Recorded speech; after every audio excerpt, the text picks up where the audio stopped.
The first blow came from behind, a fist that sent Nora Phillips sprawling into the mud outside the saloon, and she tasted blood before she even registered the pain. It was September 1876 in Weaverville, California, a rough mining town nestled in the Trinity Alps where gold still glittered in the streams and men outnumbered women 10-1. She had been here for 3 months, working in the kitchen of the Golden Bell Saloon, enduring daily cruelty from her employer, a bitter woman named Martha, who seemed to take pleasure in finding fault with everything Nora did. "You stupid, worthless girl," Martha spat, standing over her with clenched fists. "That is the 3rd plate you have broken this week. Do you think money grows on trees? Do you think I can afford to keep feeding someone who destroys more than she is worth?" Nora scrambled to her feet, her thin dress soaked with muddy water, her hands trembling as she tried to brush herself off. She was 20 years old but looked younger, all sharp angles and hollow cheeks, her dark hair perpetually escaping from its bun in wild wisps. She had learned long ago not to speak back, not to defend herself, because words only made things worse. Martha would dock her pay again, and Nora would go another week eating nothing but the scraps left on plates before they were washed. The other saloon girls watched from the doorway but said nothing. They never did. Everyone in Weaverville knew Martha's temper, and no one wanted to be on the receiving end of it. Nora kept her eyes down as she stumbled back inside to finish her work, her ribs aching where Martha had kicked her earlier that morning. This was life. This was all she had ever known, passed from one cruel hand to another since she was a child, always told she was worthless, always reminded that she should be grateful for whatever scraps of food and shelter she received. She finished the dishes in silence, her hands raw and bleeding from the lye soap, then climbed the narrow stairs to the tiny room she shared with 2 other women. They were not there, likely entertaining customers downstairs, and Nora was grateful for the solitude. She changed into her only other dress, which was not much better than the one she had ruined, then sat on the edge of the thin mattress and stared at the wall. Tomorrow would be the same, and the day after that. Until she died, or until Martha finally threw her out completely. And then she would die anyway because a woman alone in a place like Weaverville had few options and none of them good. She did not sleep much that night. The bruises hurt too much. And besides, one of the other girls came in drunk and crying around midnight, and the other followed an hour later with a man who did not care that Nora was trying to sleep on the other side of the thin curtain that divided the room. Morning came gray and cold, typical for September in the mountains. Nora rose before dawn and went downstairs to start the fires and begin breakfast preparations. Martha was already there, hungover and mean, and she immediately started criticizing the way Nora was slicing the potatoes. "Thicker, you idiot. We are not serving fancy food here. Make them last." Nora adjusted her cutting, staying silent, keeping her head down. It did not matter. Half an hour later, Martha found another reason to slap her, this time because the coffee was too weak. Nora's ear rang from the blow, but she just nodded and made a fresh pot, using more of the precious grounds even though she knew Martha would later accuse her of being wasteful. The morning crowd filtered in around 7, mostly miners heading out for the day, grabbing quick meals of fried potatoes, beans, and biscuits. Nora stayed in the kitchen, away from the main room, because Martha said her bruised face was bad for business. She scrubbed pots and hauled water and kept the fires going, her back aching, her hands shaking with exhaustion. Around noon, Martha called her into the storeroom. Nora went reluctantly, knowing nothing good ever happened in that cramped, dark space. Sure enough, Martha grabbed her by the hair and shoved her against the shelves. "I have had enough of you. Martha hissed, her breath sour with whiskey even though it was barely midday. "You eat more than you are worth. You break my dishes, and you are too ugly to work the floor. I want you out. Tonight, pack your things and get out of my establishment." Nora felt something cold settle in her stomach. "Please," she whispered, the words scraping her throat because she so rarely spoke. "I will work harder. I will not eat. Please, I have nowhere to go. Not my problem." Martha released her with a shove. "You have until sundown. After that, if I see you here, I will have the sheriff throw you in jail for trespassing." Nora stumbled out of the storeroom, her vision blurred with tears she refused to let fall. She had learned long ago that crying only made people angrier. She went back to her work mechanically, her mind racing. She had no money saved because Martha took everything for room and board. She had no family, no friends, no prospects. Women did not just wander the West alone. They ended up dead in a ditch or worse. But what choice did she have? When her shift ended at 4, she climbed the stairs one last time and gathered her few possessions into a small bundle. 2 dresses, a shawl with holes in it, a hairbrush with broken bristles, and a small tin cup that had belonged to her mother, the only thing she had from the woman who had died when Nora was 6. Everything she owned in the world fit into a square of cloth that she could tie and carry over her shoulder. She left through the back door without saying goodbye to anyone. No one would have cared anyway. Weaverville was not a large town, just a main street with wooden buildings on either side, a few residential areas spreading up into the hills, and the constant sound of mining operations echoing from the mountains. Nora walked aimlessly, trying to think of a plan, but her mind felt as empty as her stomach. She could try to find work at one of the other establishments, but Martha would have already spread word that she was lazy and clumsy. The reputation would follow her. Besides, all the saloons and boarding houses were the same. Different building, same cruelty. She found herself walking north out of town, following the Trinity River as it wound through the valley. The September afternoon was cooling quickly as the sun dropped behind the mountains, and she pulled her thin shawl tighter around her shoulders. She had no destination in mind. She just kept walking because stopping meant facing the reality of her situation, and she was not ready for that yet. The road turned rough, barely more than a trail, and she realized she was heading into the real wilderness now, away from civilization.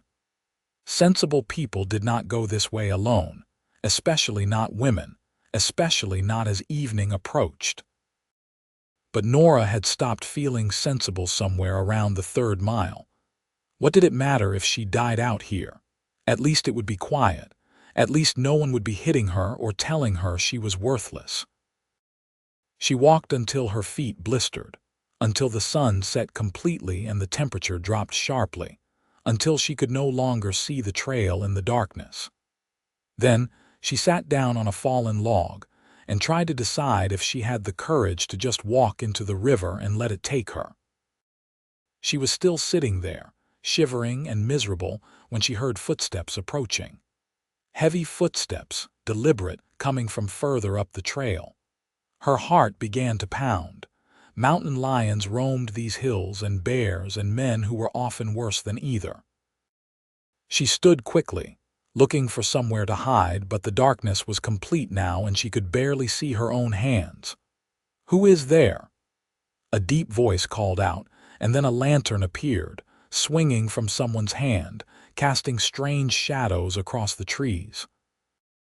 Nora froze, unable to run, unable to speak, just standing there like a deer caught in torchlight. The man came closer, and as the lantern light reached her, she got her first look at him and felt her breath catch. He was massive, easily over 6 feet tall, with shoulders so broad they seemed to fill the narrow trail. His hair was dark brown and fell past his shoulders, tied back loosely, and he had a thick beard that covered half his face. His clothes were rough, buckskin and wool, the practical garments of someone who lived in the mountains rather than the town. But it was his eyes that struck her most, pale blue and startlingly clear in the lantern light, looking at her with an expression she could not quite identify because she had never seen it directed at her before. Concern. He looked concerned. "Are you hurt?" he asked, his voice still deep but gentler now, and he held the lantern higher to see her better. Nora shook her head, then realized that was a lie because she was hurt, covered in bruises, but she meant she was not freshly injured right this moment.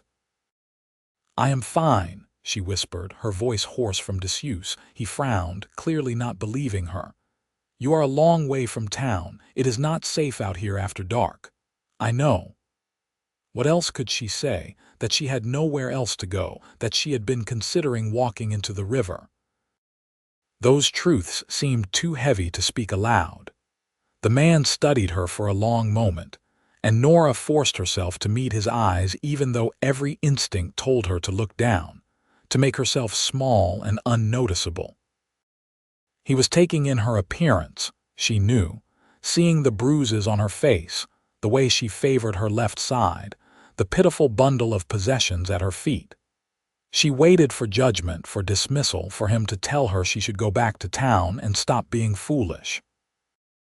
Instead, he said, "My cabin is about half a mile up this trail. It is warm and I have food. You are welcome to stay the night, get your bearings.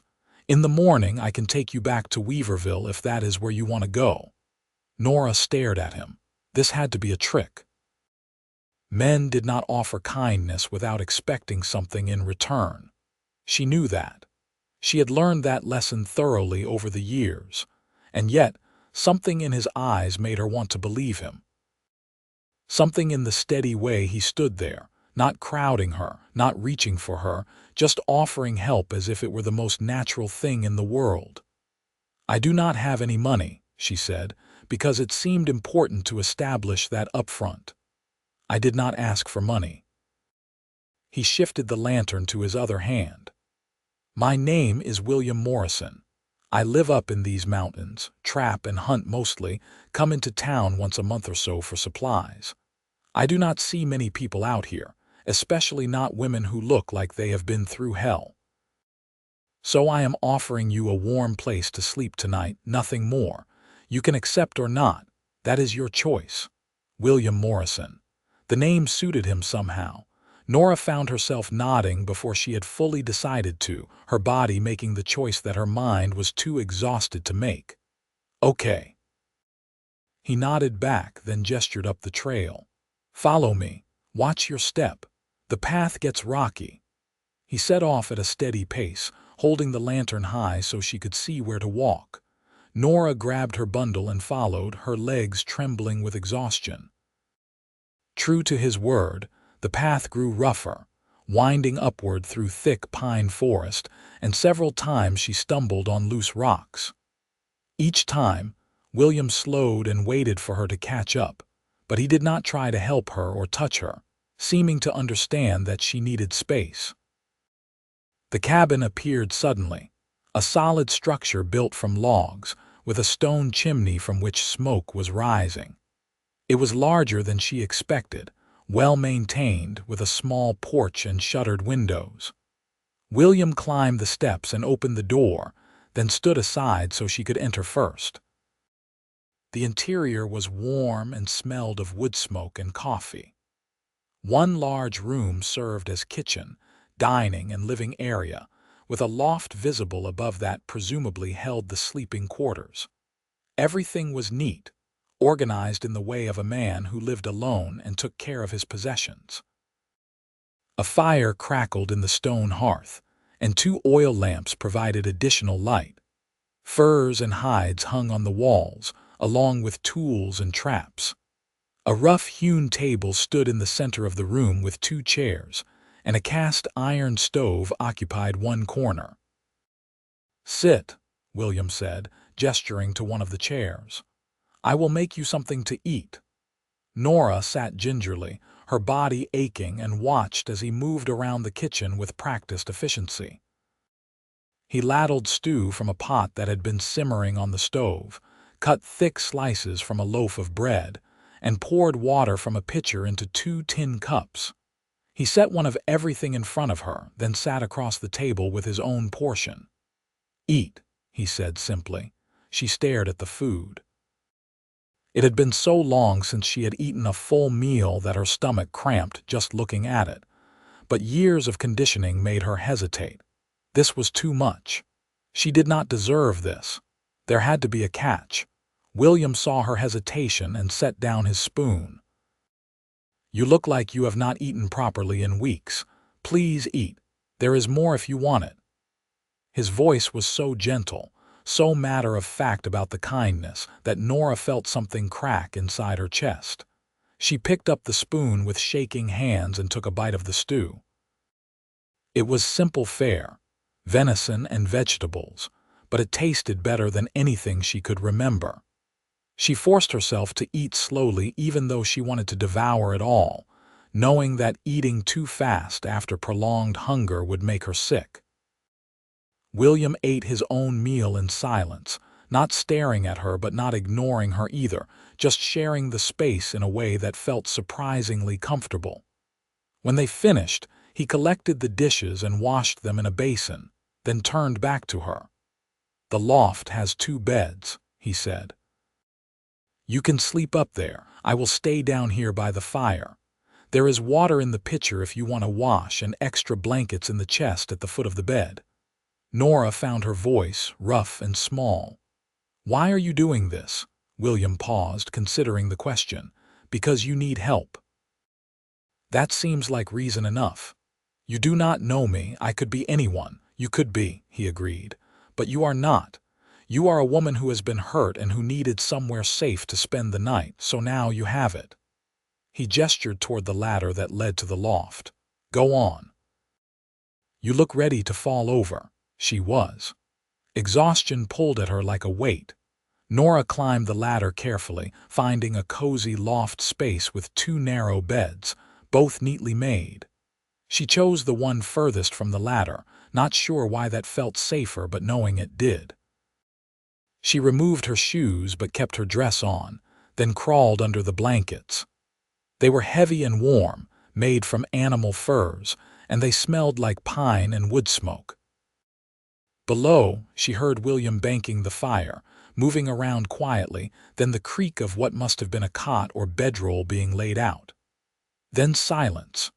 Nora lay in the darkness, unable to quite believe where she was. She had expected to die tonight, or at least to spend the night shivering under a tree. Instead, she was warm and fed, her stomach fuller than it had been in months, in the cabin of a strange mountain man who had asked nothing of her except that she eat and rest. It made no sense. It did not fit with anything she knew about the world. She fell asleep still trying to understand it. Morning came with the smell of coffee and frying bacon. Nora woke disoriented, taking several moments to remember where she was. Sunlight streamed through the small window in the loft, and she could hear William moving around below. She sat up slowly, her body stiff and sore, then climbed down the ladder. William was at the stove cooking breakfast. He glanced over when she appeared. "Morning. Hope you slept well." "I did." It was the truth. She had slept more deeply than she had in years, probably because she had been so utterly exhausted.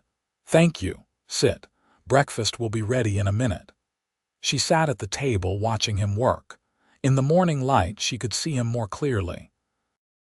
He was probably in his late 20s, his face weathered from outdoor living but not old. His arms were heavily muscled, visible even under his shirt, and his hands were large and scarred from hard work. He moved with the easy confidence of a man completely comfortable in his environment, wasting no motion, everything purposeful. He served breakfast, eggs and bacon and more bread, along with strong coffee.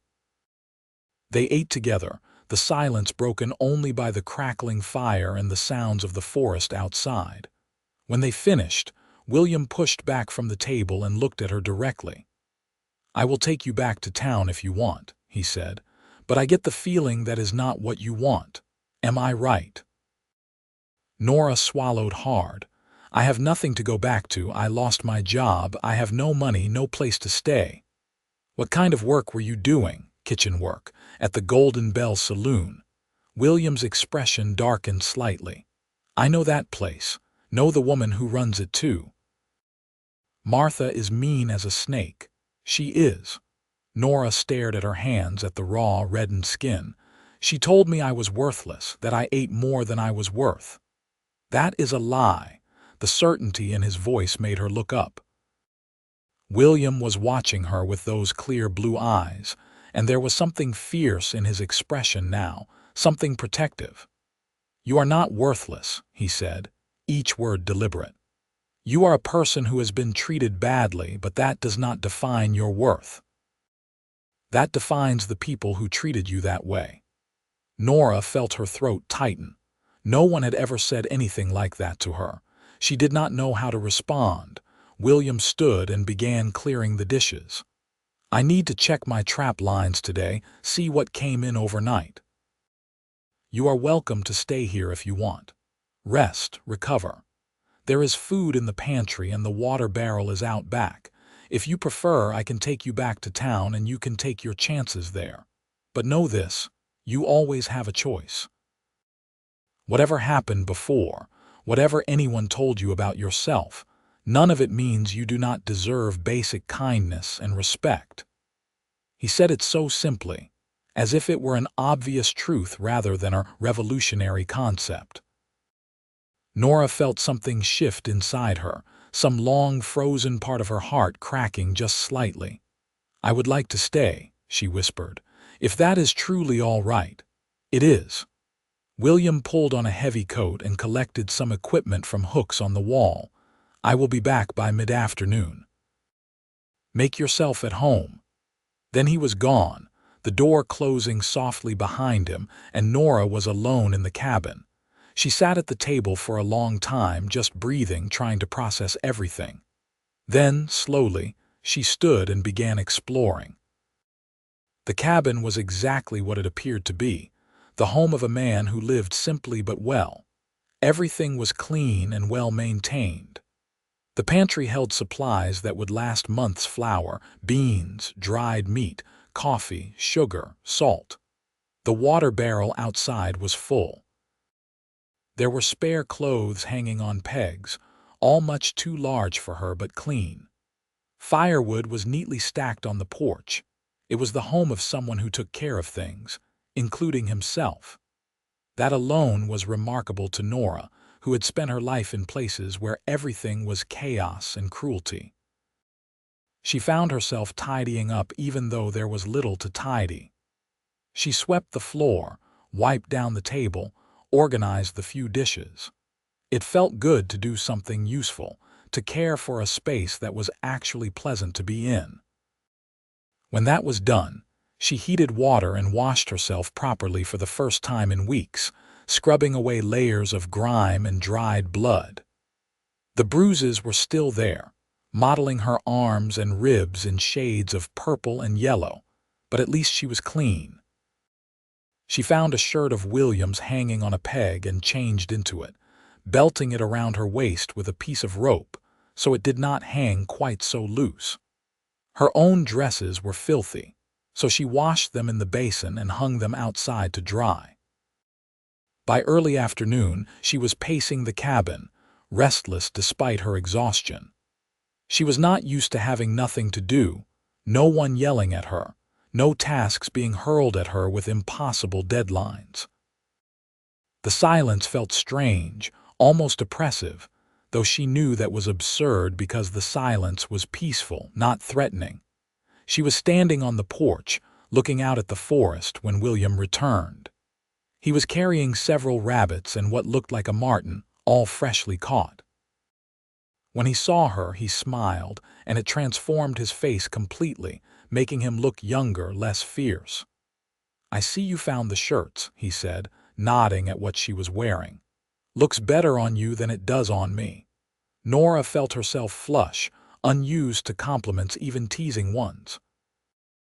"I washed my dresses. I hope that was all right." "Of course." He climbed the porch steps and held up his catch. "Good haul today. We will eat well tonight." "Let me help," she said impulsively.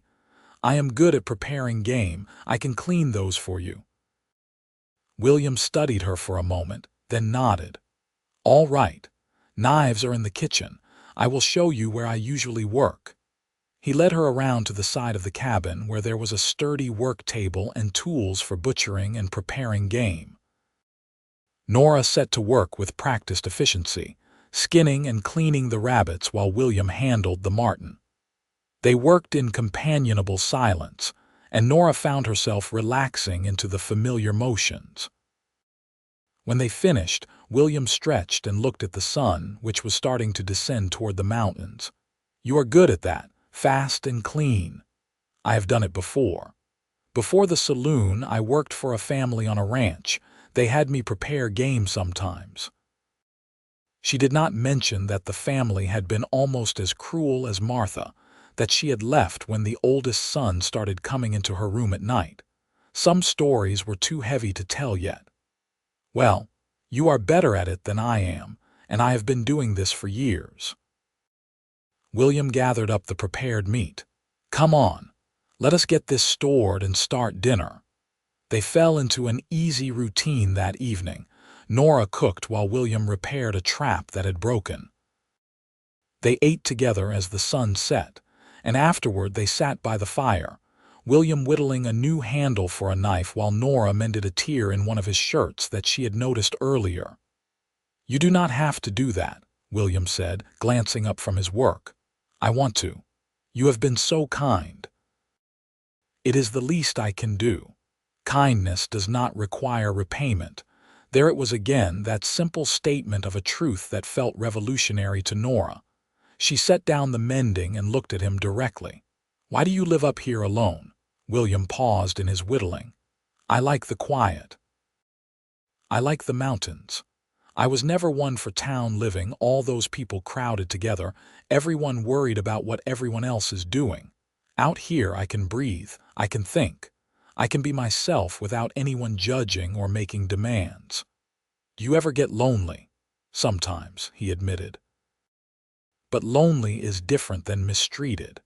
I would rather be alone and at peace than surrounded by people who make me feel worse about myself." Nora understood that in her bones. "I have never been at peace. I do not think I would recognize it if I was." William looked at her with those clear, kind eyes. "Maybe you will learn. You are safe here. No one is going to hurt you or tell you lies about your worth. You can stay as long as you need to figure out what comes next. You barely know me. How can you trust me like that?" "I am a good judge of character. Have to be living out here. I see who you are, Nora. You are someone who has been beaten down but not broken. You are still trying, still surviving. That takes strength." He went back to his whittling. "Besides, it is nice having company. The cabin feels warmer with someone else in it." Nora felt tears prick her eyes and blinked them back quickly.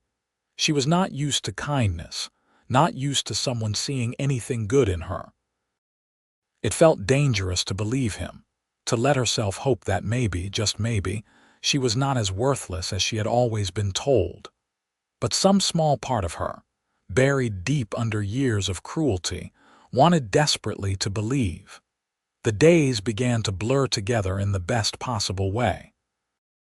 Nora woke each morning to the smell of coffee and the sound of William moving around the cabin. They shared breakfast, then William would head out to check his traps or hunt while Nora took care of the cabin. She cooked, cleaned, mended clothes, and organized supplies. She found herself taking pride in these simple tasks, in creating a home rather than just surviving in a space. William never demanded anything of her. He never raised his voice, never lifted a hand in anger, never looked at her with anything but respect and kindness. The first few times he spoke to her, She still flinched, still braced for the blow that she had learned always followed words. But the blow never came. He would just wait patiently for her to relax, then continue speaking in that same gentle, steady voice. "Your biscuits are the best I have ever had," he told her one morning, taking a second helping. "You are beautiful when you smile," he said one afternoon when she laughed at something he said about a particularly stubborn raccoon he had encountered. "You have a good heart," he said one evening when she insisted on saving scraps for the birds that came to the porch. Every kind word felt like a small miracle and a small terror all at once. Nora did not know how to accept them. She had never been taught to believe good things about herself. But William kept saying them daily, casually, as if they were simple observations rather than the revolutionary statements they felt like to her. One morning, about 2 weeks after she had arrived, Nora woke to find snow falling gently outside. September was sliding into October, and winter came early in the mountains. She climbed down from the loft to find William already dressed and preparing to head out. "It is snowing," she said unnecessarily. "First snow of the season. It will not last long, not yet, but winter is coming. I need to make sure I have enough wood split and the traps secured before the real storms hit." He pulled on his heavy coat. "Will you be all right here today? I might be gone longer than usual." "I will be fine," and she meant it. She was not afraid to be alone in the cabin anymore. It felt safe here, like a refuge from the world rather than a prison. William nodded and headed for the door, then paused. "Nora, I want you to know you can stay through the winter if you want. This cabin gets snowed in sometimes, but I have supplies for 2 and we get along well." "I would be glad of the company." Nora felt her heart skip. "You would want me to stay that long?" "I would want you to stay as long as you like.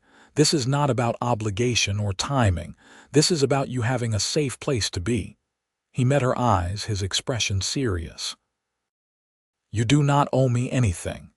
You never have to leave if you do not want to, but you also do not have to stay out of some sense of debt. Whatever you choose, it should be because it is what you want." After he left, Nora sat at the table with her coffee, watching the snow fall and thinking about his words. What did she want? She had spent so long just trying to survive that she had never considered wants, but if she was honest with herself, she wanted to stay.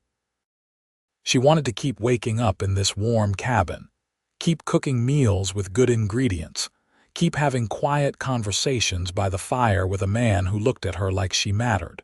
She wanted to believe the things William said to her, that she was not worthless, that she was strong, that she deserved kindness. Maybe if she stayed long enough, she would start to believe them.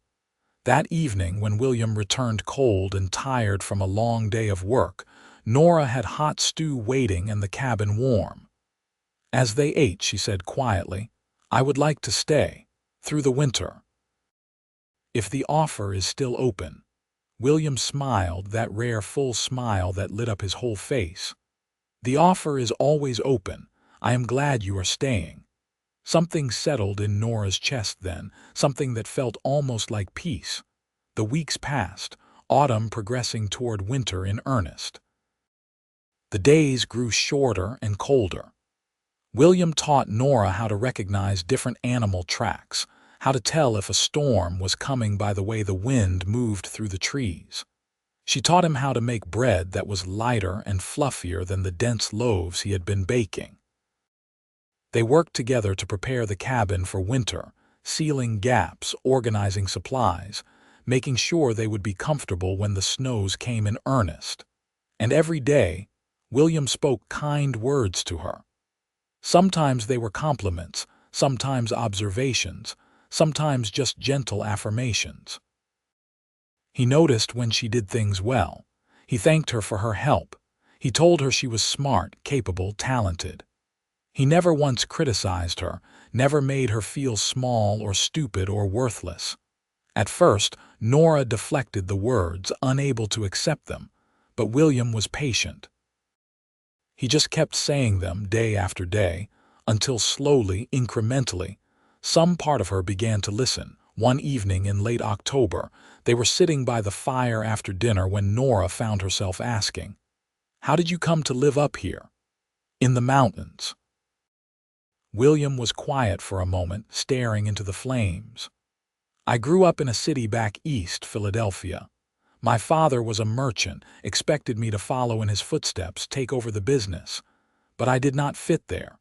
Too restless, too uncomfortable with all the rules and expectations.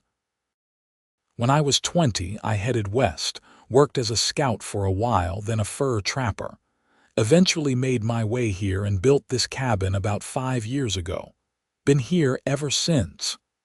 "Do you have any family?" "Parents are both gone now. Had a younger sister, but she married well and moved to San Francisco. We write occasionally, but we are not close." He looked over at her. "What about you?" Nora pulled her knees up to her chest, wrapping her arms around them. "My mother died when I was 6. I never knew my father. I got passed around to different families, working for my keep. No one wanted me permanently. I was just another mouth to feed, another set of hands to use. The last family I was with, the one with the ranch, I left when I was 18. Worked at a hotel for a while, then the saloon. That is all there is to tell." "That is not all there is to tell," William said gently. "That is what happened to you, but it is not who you are. You are more than the sum of your hardships, Nora." She rested her chin on her knees. "I do not know who I am. I have only ever been what other people needed me to be. Then maybe it is time to figure it out."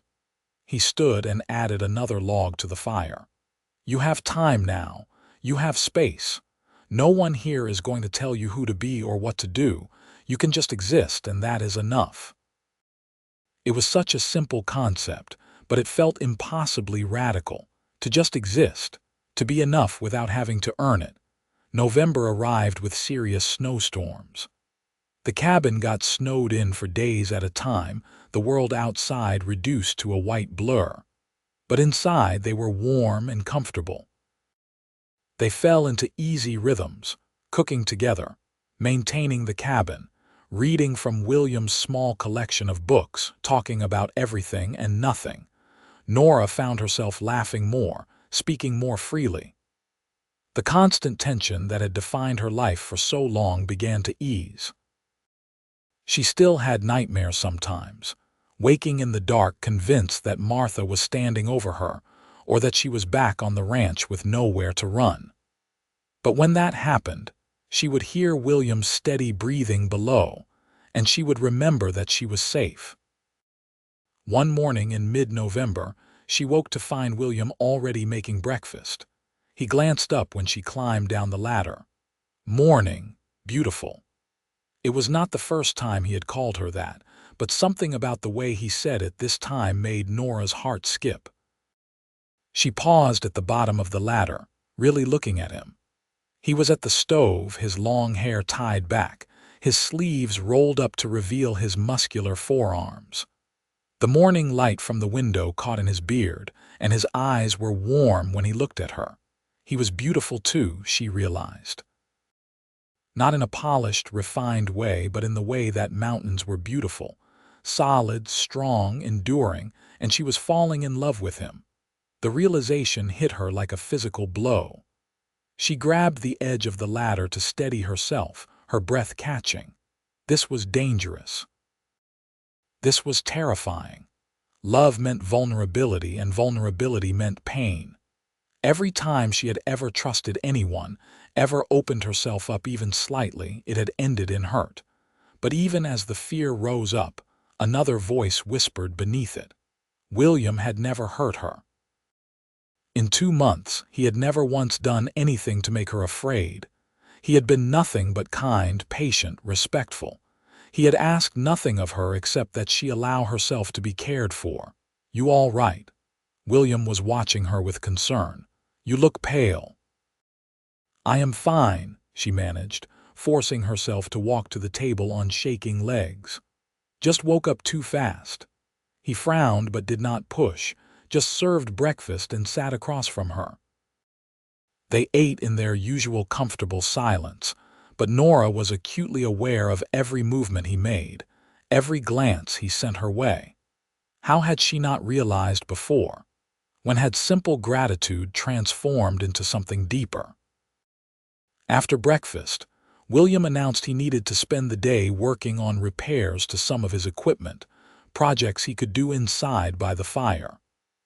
Nora took out her mending, glad for something to occupy her hands while her mind raced. She watched him work, his big hands surprisingly dexterous as he repaired a trap, the concentration on his face, the way he hummed tunelessly under his breath. She thought about the way he always made sure she ate enough, the way he never crowded her space, the way he listened when she spoke like her words actually mattered. "William," she said suddenly, before she could lose her nerve. He looked up. "Yes. Why are you really doing all this?" "Being so kind to me. What do you want?" He set down his tools, giving her his full attention. "I do not want anything from you, Nora. I thought I had made that clear. But everyone wants something. That is how the world works. Maybe that is how your world has worked until now.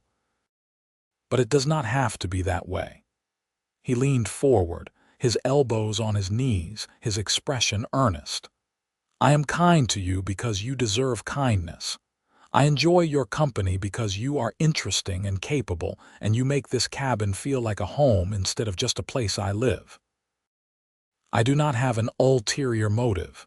I am not keeping score or waiting for the right moment to collect some debt. This is just human decency, Nora.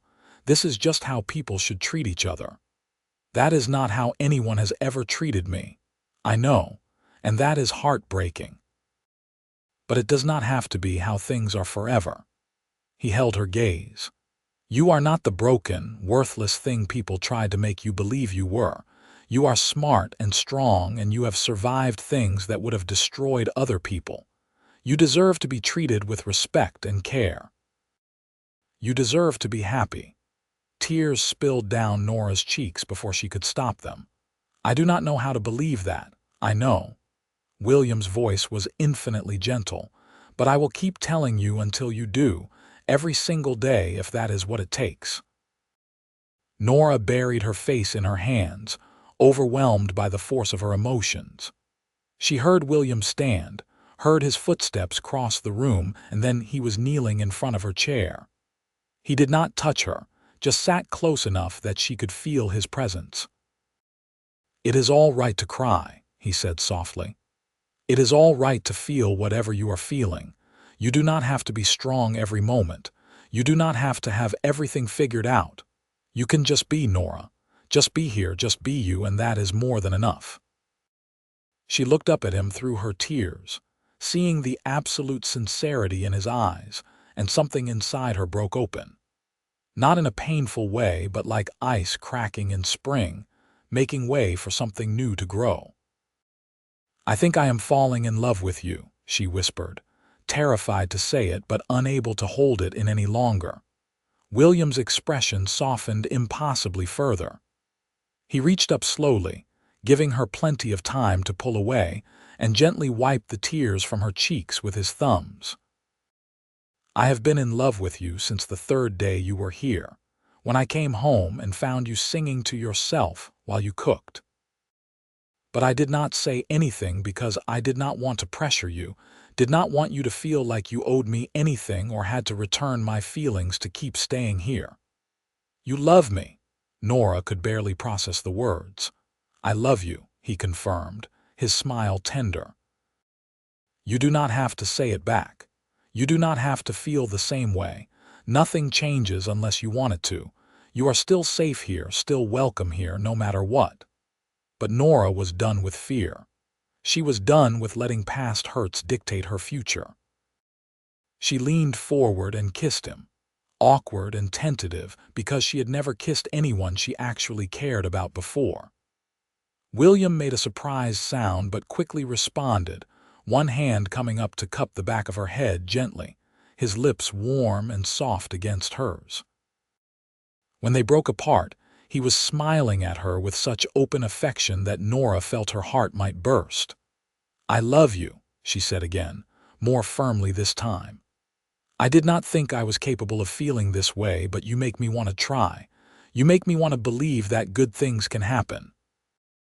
"Good things can happen," William murmured, pressing his forehead against hers. "They are happening right now."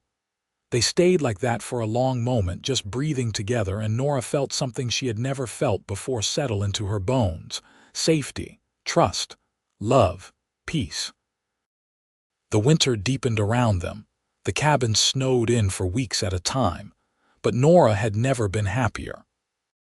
She and William fell into a new rhythm, one that included gentle kisses, good morning and good night, hands finding each other across the table at dinner, conversations that stretched late into the night as they lay together by the fire. William continued to speak kind words to her daily, but now Nora found herself believing them. When he told her she was beautiful, she saw it reflected in his eyes. When he told her she was talented, she felt it in the pride that came from creating something good. When he told her she was worthy of love, she felt it in every touch, every smile, every moment they shared. She began to speak kind words back to him, telling him he was good and strong and that she admired his integrity. At first it felt awkward, unused to voicing positive thoughts, but William's reactions made it worth it. He would light up, smile at her with such warmth, and pull her close for a kiss. One evening in December, they were lying together on a pile of furs in front of the fire, watching the flames dance. Outside, wind howled through the trees, but inside they were warm and safe. Nora was resting her head on William's broad chest, listening to the steady beat of his heart. "I have been thinking," William said, his deep voice rumbling under her ear. "About what?" "About the future, about us." He shifted so he could see her face. "When spring comes, if you want, we could go into town and get married, make this official. But only if that is what you want. I am perfectly happy with how things are now if you would rather keep it simple." Nora pushed up on her elbow, looking down at him.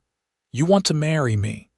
I want to spend the rest of my life with you, however that looks. If marriage is something you want, then I want it too. If not, then we can just keep being together like we are." She traced the line of his jaw, still amazed that she was allowed to touch him like this, that this incredible man loved her. "I want to marry you. I want everyone to know that I am yours and you are mine." William grinned and pulled her down for a kiss. "Then we will get married in the spring. We will make a trip into Weaverville, find a preacher, and do it properly." "Martha will probably have something to say about it," Nora said, thinking of her former employer with much less fear than she used to feel. "Let her talk. She does not matter. She never did. The only person whose opinion matters is yours." It was true, Nora realized. Martha and all the other people who had hurt her over the years, they were in the past. They had no power over her anymore. She had built a new life here with William, and it was better than anything she could have imagined. Christmas came, and William presented her with a beautiful fur cloak he had made from pelts he had been secretly tanning. "So you will be warm when we go to town," he explained, settling it around her shoulders. It fit perfectly, and Nora felt like a queen in it. She gave him a new shirt she had sewn from cloth she had found in his supplies, decorated with careful embroidery around the collar. "I am not very good at embroidery yet," she said apologetically, "but I wanted to make you something." William put it on immediately, his smile huge. "It is perfect." "You are perfect." New Year came and went. January was brutal, the coldest winter William had seen in years, but they kept each other warm. They made love slowly and tenderly, William always careful with her, always making sure she was comfortable, always putting her pleasure first. It was nothing like the rough, painful experiences she had endured before. This was about connection, about expressing physically the love they felt, and Nora discovered that her body was capable of joy as well as pain. February brought a break in the weather, a few days of clear skies and temperatures just warm enough to melt the top layer of snow. William used the opportunity to check all his trap lines and survey the damage from the winter storms. Nora went with him, bundled in her fur cloak, learning the landscape in its winter dress. "Come spring, I will teach you to shoot properly," William said as they walked, "and how to track. You should know how to take care of yourself out here, just in case." "In case of what?" "In case anything happens to me. I do not plan on it, but it is good to be prepared. I want to know that you could survive on your own if you had to." It was such a practical statement of love that Nora felt tears prick her eyes. He was not trying to keep her dependent. He was trying to empower her to make sure she would always be all right. "Thank you," she said quietly. He squeezed her hand. "You are my partner, Nora. Partners take care of each other." March came with rain instead of snow, the first real sign that winter was loosening its grip. The creek behind the cabin swelled with runoff, and the first green shoots began appearing in the meadow. William started preparing for the trip to town, making lists of supplies they needed, deciding which furs to take to trade. "Are you nervous?" he asked one evening as they discussed the trip. "A little," Nora admitted. "I have not been back to Weaverville since I left. What if people talk? What if Martha causes trouble? People will definitely talk. That is what people do, but we do not have to listen. As for Martha, if she causes trouble, we will deal with it together. You are not alone anymore, Nora. You have me, and I will not let anyone hurt you." They set out in early April when the mountain pass was clear enough for safe travel. William had loaded a pack mule with furs to trade, and they walked down the mountain together, Nora riding the mule when the terrain got rough. It took most of a day to reach Weaverville, arriving just as the sun was setting. The town looked exactly the same as it had when Nora left 7 months ago, but she felt completely different. She held her head high as they walked down the main street, William solid and reassuring beside her. People stared, of course. A few whispered, but no one said anything directly. They went first to the trading post, where William exchanged his furs for credit and supplies. The owner, an older man named Samuel, kept glancing at Nora with curious eyes. "Good to see you have company this year, William," Samuel said as he tallied up the furs. "You usually come to town alone." "I am usually alone, but I am not anymore," William smiled at Nora. "This is Nora Phillips. We are getting married tomorrow." Samuel's eyebrows rose. "That's so. Well, congratulations to you both." He finished the transaction, then added, "You will want to see Reverend Thomas.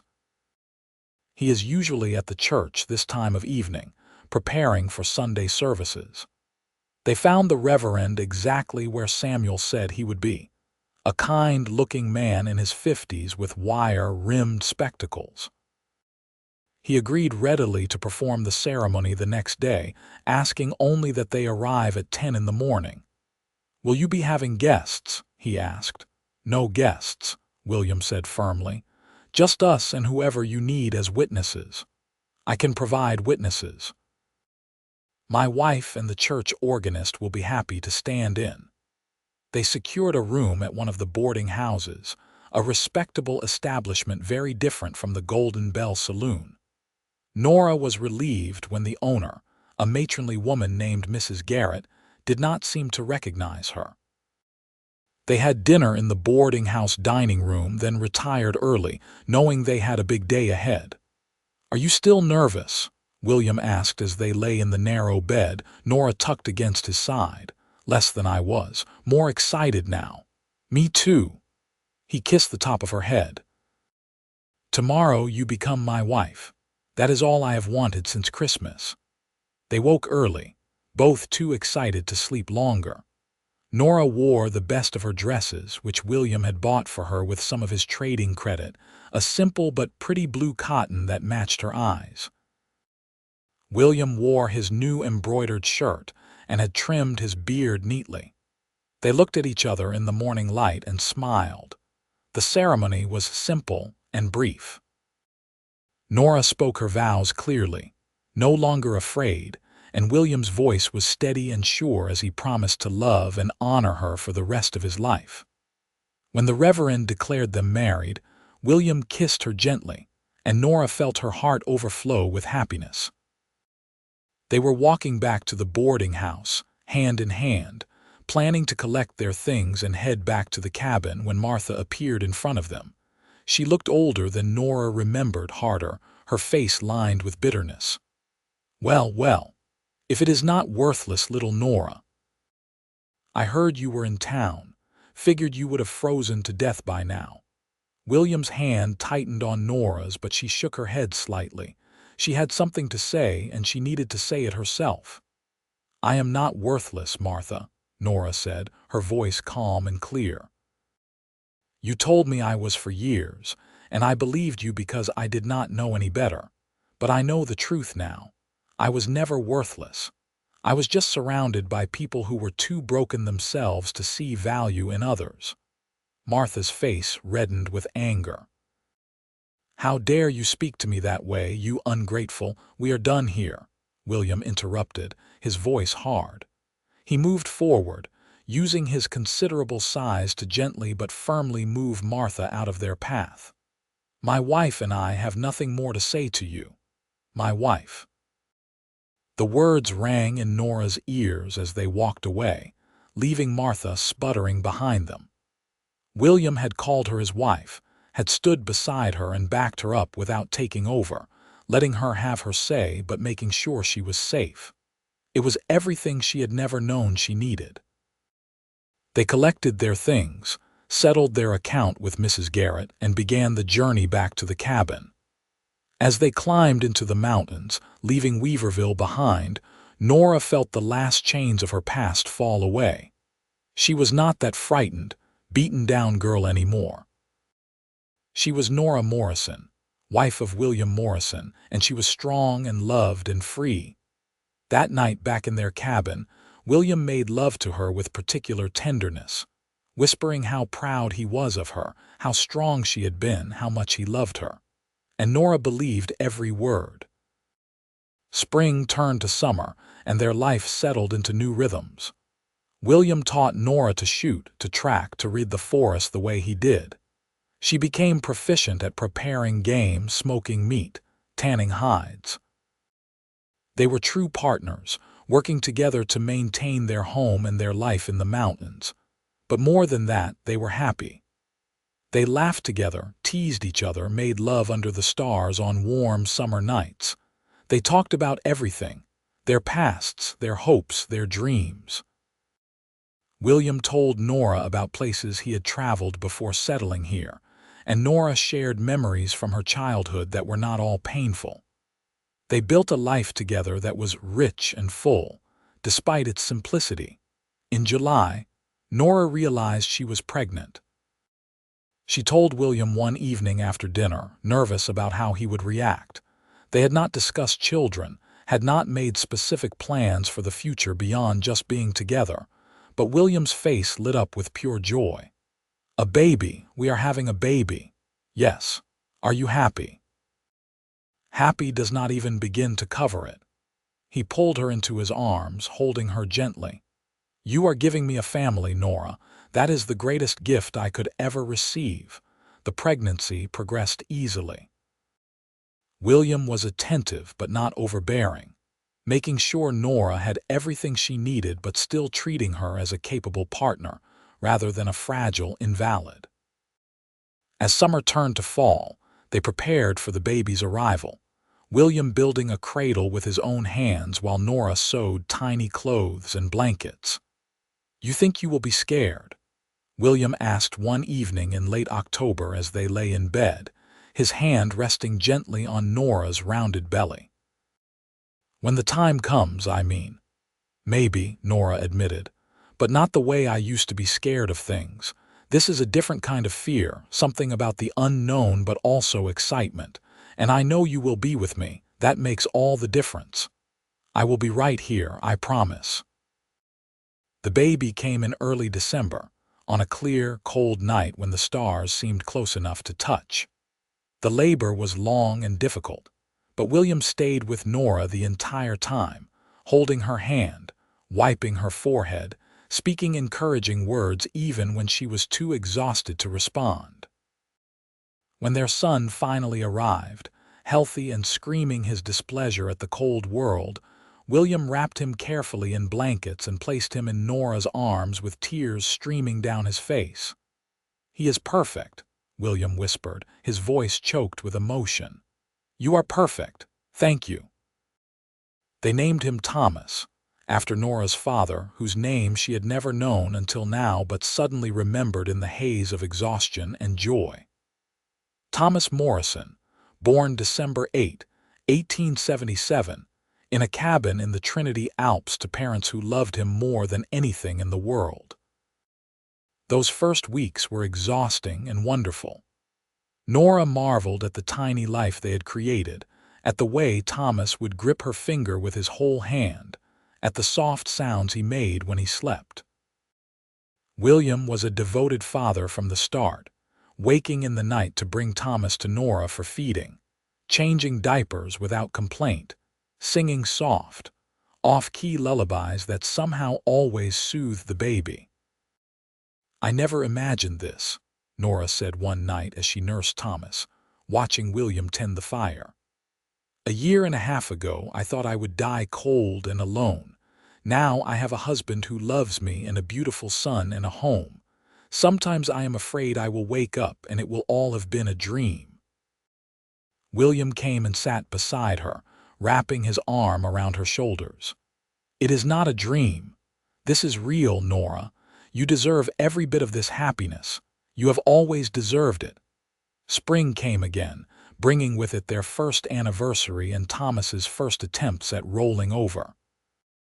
Summer found them teaching Thomas to crawl in the meadow behind the cabin, laughing as he tried to catch butterflies. Fall brought his first steps, wobbly and uncertain but determined, so like his mother. And through it all, William continued to speak kind words to Nora daily. He told her she was a wonderful mother, a brilliant partner, a beautiful woman. He told her he loved her, respected her, admired her. He never let a day pass without reminding her of her worth, and Nora, whose heart had been so broken for so long, finally believed him. She believed she was worthy of love, worthy of happiness, worthy of the good life she had built. The cruel voices from her past grew fainter with each passing day, replaced by William's steady affirmation and her own growing confidence. When Thomas was 2 years old, they had another child, a daughter they named Catherine. She was born on a warm day in August, coming easily into the world as if she knew she was arriving into a home full of love. Thomas was fascinated by his baby sister, wanting to help with everything, and William doted on them both equally. "2 children," Nora said one evening, watching William play with Thomas while Catherine slept in her cradle. "A husband who adores me, a home that is truly mine. I have everything I ever wanted and more." "You have what you always deserved," William corrected gently, coming to sit beside her. "I am just glad I get to be part of it." They kissed, soft and sweet, their children safe nearby, their life together solid and good. The years flowed past like water. Thomas grew tall and strong like his father, learning to hunt and trap, but he also had his mother's gentle heart. Catherine was fierce and independent, climbing trees and catching fish with the same determination Nora applied to everything she did. They had one more child, another son they named James, who arrived when Nora was 28 and completed their family perfectly. Through it all, William and Nora's love only deepened. They knew each other completely, could communicate with a glance, moved through their life together with the ease of 2 people who were perfectly matched. They still made love with passion, still talked late into the night, still laughed at private jokes that no one else would understand. And every single day, William spoke kind words to Nora. Some days they were grand declarations of love. Other days they were simple observations. "You folded the laundry so neatly," or "That stew smells delicious," or "Your hair looks pretty in the sunlight." It did not matter what the words were. What mattered was the consistency, the daily reminder that she was seen and valued and loved. Nora spoke kind words back to him just as faithfully. She thanked him for providing for their family, complimented his strength and skill, told him how handsome he looked when he smiled. She made sure he knew he was appreciated, that his efforts mattered, that he was loved beyond measure. One evening in the fall of 1886, when Thomas was 8 and Catherine 6 and James just 3, the family sat around the dinner table in their cabin. It had been expanded over the years to accommodate their growing family, but it still felt cozy and warm. The children were talking over each other, excited about something they had seen in the woods that day, and William was patiently trying to get the full story. Nora looked around the table at her family, at the life she had built, and felt overwhelming gratitude. She thought about that cold September night 10 years ago when she had walked into the darkness, believing she had no future, no hope, no value. She thought about the mountain man who had found her and offered kindness without expectation, who had spoken kind words until her broken heart began to heal. William caught her eye across the table and smiled, that same warm smile that still made her heart skip after all these years. "What are you thinking about?" he asked. "Just how lucky I am," she said simply. "We are the lucky ones," William replied, reaching across to take her hand. "Getting to love you is the greatest privilege of my life." Thomas made a gagging sound. "Father, you are being mushy again." Catherine giggled. "I think it is sweet." James, not fully understanding but wanting to be included, clapped his hands. "Sweet," they all laughed, the sound filling the cabin with warmth and joy. After dinner, William helped Nora clean up while the children played by the fire. As they worked side by side, as they had done thousands of times before, Nora felt the simple rightness of their life together. "I love you," she said, not for the first time that day and certainly not for the last. "I love you too," William replied, kissing her temple. "Every day, forever." And Nora believed him, completely and without reservation, because 10 years of daily kindness had taught her heart to recognize truth when it heard it. The years continued, bringing changes and challenges as all lives do. There were hard winters and failed hunts, illnesses that scared them and injuries that tested their resilience. But they faced everything together, William and Nora and their growing children, and they always came through stronger. Thomas eventually fell in love with a girl from Weaverville, the daughter of the new doctor who had moved to town. William and Nora gave their blessing, and when Thomas was 20, they attended his wedding in the same church where they had married. Watching her son speak his vows, Nora marveled at the good man he had become, raised with love and kindness instead of cruelty and shame. Catherine grew into a formidable young woman who decided she wanted to be a teacher. She went to Sacramento for training, and though Nora missed her terribly, she was proud beyond words. James, the youngest, seemed content to stay in the mountains like his father, learning the skills of trapping and hunting, but with a gentleness that came from being raised in love. Through all of it, William and Nora remained devoted to each other. They grew older together, William's hair turning silver, Nora's face gaining lines that spoke of years of smiling. But the way they looked at each other never changed. He still saw her as the most beautiful woman in the world, and she still saw him as her protector and partner and greatest love. One evening in the spring of 1896, when Nora was 40 and William 48, they sat on the porch of their cabin watching the sunset.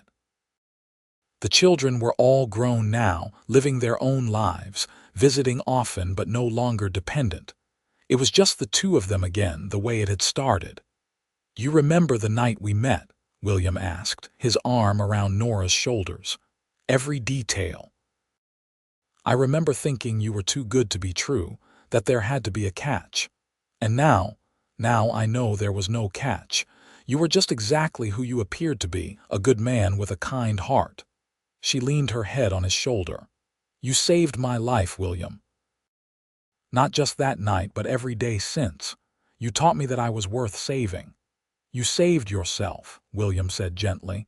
"You chose to believe, chose to heal, chose to love. I just provided a safe space for you to do it." "We saved each other then," Nora compromised. "I gave you a family. You gave me a home. We built this life together. Best life I could have imagined." William kissed the top of her head. "And we still have years ahead of us. This is not an ending, just another chapter." He was right, of course. They had many more years together, watching their children have children of their own, seeing their family grow and flourish. They traveled some, making occasional trips to see Catherine in Sacramento or Thomas in Weaverville. But they always came back to their cabin in the mountains, to the place where their love had grown and their life had been built.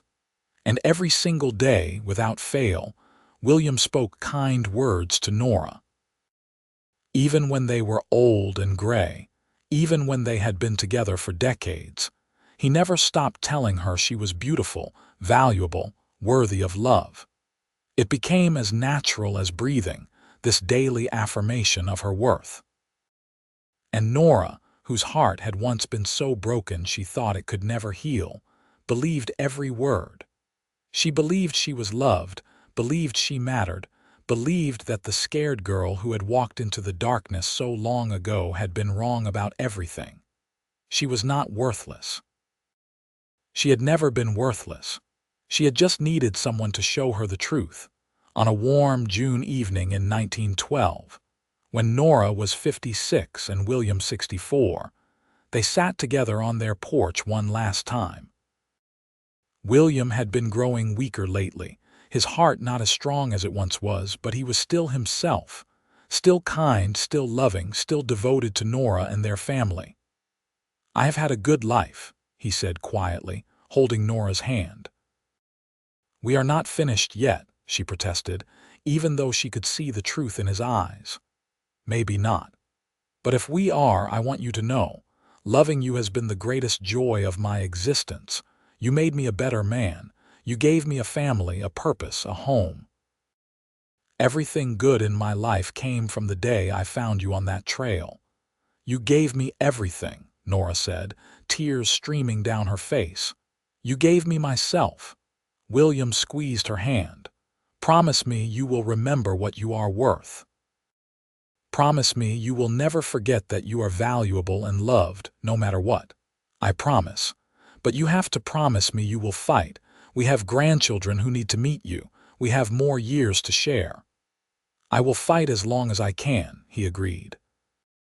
William lived another 3 years, long enough to meet all his grandchildren, long enough to celebrate their 41st wedding anniversary. When he finally passed peacefully in his sleep one autumn night, Nora held his hand and whispered all the kind words she had learned to say, making sure the last thing he heard was how much he was loved.